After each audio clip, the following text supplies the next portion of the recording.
वज़ीर दिफा ख्वाजा मोहम्मद आसिफ ने कहा है कि भारतीय वज़ीर आज़म नरेंद्र मोदी बिलाखिर अपनी औकात पर आ ही गए। मोदी को अपनी सियासी मौत नजर आ रही है। उन्होंने कहा कि बदकिस्मती से नरेंद्र मोदी जैसे लोग इक़्तिदार में आकर अपने मुल्क समेत पूरी दुनिया का अमन खराब करते हैं।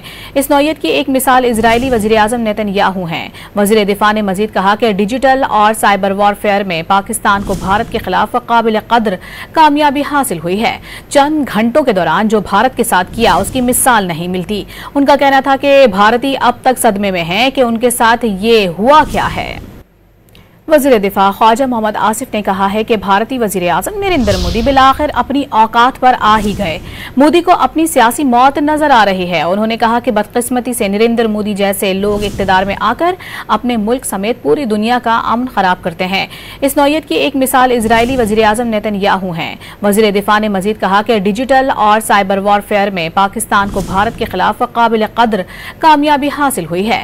चंद घंटों के दौरान जो भारत के साथ किया उसकी मिसाल नहीं मिलती। उनका कहना था कि भारतीय अब तक सदमे में हैं कि उनके साथ ये हुआ क्या है।